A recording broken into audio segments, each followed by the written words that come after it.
Hey y'all, hey, it's me, Nadia, also known as OMG Nadia. And if you want to see how I turn these 444 tights from Walmart into this really cute two-piece, then I suggest you continue watching.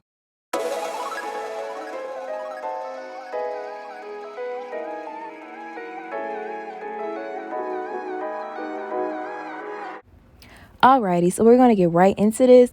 I have the tights on inside out. As you can see, I'm using a piece of chalk to mark how short I actually want the tights to be, but I'm also going to go in using a measuring tape to measure out the length. For me, the length is in between 14 to 15 inches. And also, I'm going to use my measuring tape to figure out how much I need to take in on the sides of the tights because this is a 3X. For me, it's in between 1.5 to 2 inches. I'm going to take those same measurements and use it to cut out my tights. So like I said, the length of my tights is in between 14 to 15 inches. Don't forget to add in an extra inch so you can use when hemming your tights. So now I'm using the measurements that I took to take in the sides of the tights, and I'm going to mark that using my pins, and you'll take this to your sewing machine and sew all the way down using a zigzag stitch. Now for the top part of the two-piece. So I am using the legs that was cut off to make the tights into shorts, and I'm going to use my rotary cutter to cut off the serged inseam. You do not want to throw this away because this will be used to make the top. So you do want to take this piece and fold it, make sure everything is evened out. And I'll actually be using a tank top, a basic tank top that I bought from H&M to create the top part for the two-piece. As far as the length, you can actually take your favorite crop top and figure out how long you want the crop top to be, or you could just take your measurements from like the top part of your chest to your waist to determine like how short you want the crop top to be. And also for the neckline of this crop top that I'm going to be making, instead of me using the neckline from the basic tank top, I'm going to fold it in and do like a V type of shape. So for the top front piece, I will be using my rotary cutter to cut straight down the middle. If you don't have a rotary cutter, you can definitely use your scissors. Now I'm going to actually pin it back together. And you're probably like, why did she cut that down the middle and pinning it back together? So when pinning, you do want to pin it at least an inch away from the part that was cut down the middle. Alrighty, to the back piece we go. The back piece is pretty easy to do. I am using my measuring tape just to make sure that the width of the straps on the back piece measure out to be the same as the straps on the front piece. And I'm also measuring the length just to make sure that the length of the back piece is also the same as the length of the front piece.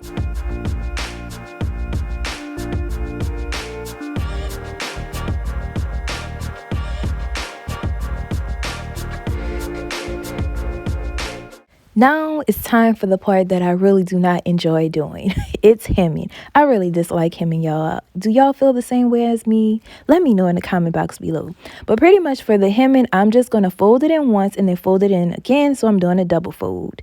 And I'm going to do that all around the neckline for the back piece and also the sleeves, well, like the area where your arms are. And then for the front piece, I am just hemming the sleeve part on the front piece. I am not hemming the neckline just yet for the front piece. Now for the fun part. So 00 on my sewing machine is actually a straight stitch, but I'm going to use 04, which is actually a zigzag stitch, and it is best to use a zigzag stitch when working with stretchy fabric. But as far as the hemming part, you could just use a straight stitch.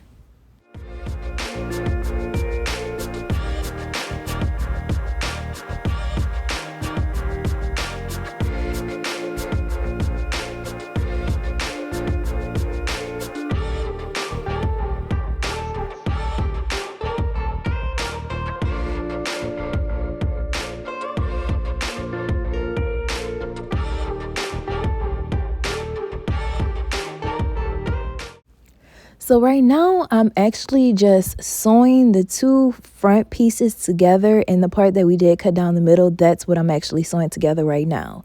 And I did end up sewing all the way down and curving it, but right here, you do not have to do that. You actually want to just keep going straight down. You don't want to curve it.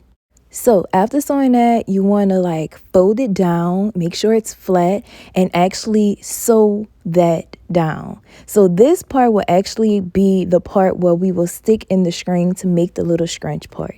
I cannot think of the proper word for this. So after sewing down the part for the little scrunchie piece, I'm actually going to go in and hem the neckline of the front piece of the top. I didn't do it before because I wouldn't have been able to like have holes to put the strings through to make the little scrunchie piece. I cannot think of what that is called for the scrunchie piece. I don't want to say tunnel, a funnel. It's not that. It's something like that though. And for this neckline that I am hemming, I'm actually using a straight stitch. I should have done that for the other parts of the top, but I just used a zigzag stitch. But you can definitely use a straight stitch when hemming.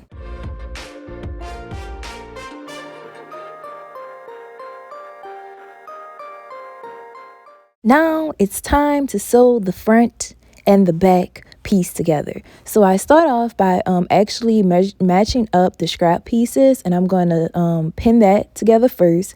Then I'm going to go in and pin the sides of the top piece. And now it is time to sew. So I'm going to sew the top scraps first, and then also I'll go in and sew the sides. Now, remember the little serged inseam that I was like, we don't throw this away. So I'm actually going in to try to cut off the excess fabric on the serge piece so that it can look like a nice, neat little stringy piece. I'm actually going to attach a safety pin in it so that I can insert it through the casing. I figured out what the word was, y'all. I had to go watch a YouTube video. This part is actually called a casing, and I'm actually feeding the little stringy piece through the casing to make the little scrunch ruched top.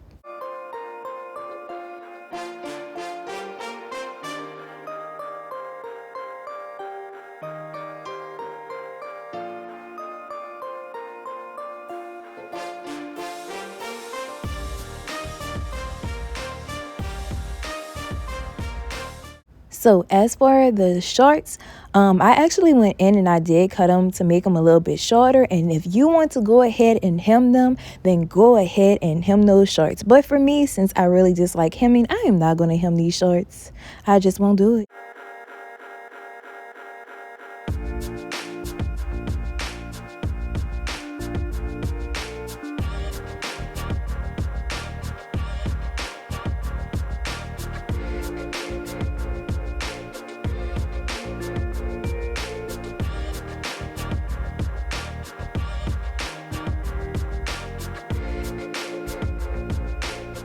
This time around, y'all get a 2-for-1 from me. So not only did I show you how to make it, I'll actually show you how I would style it. Although I do think this is a really cute outfit to just wear around the house, but if you do decide you want to wear it out, I would personally pair it with an oversized denim jacket and throw it on with some sneakers. As you can see, I have my all white G-Nikes because I think that would look nice with this outfit, and it's just like, yeah, bam.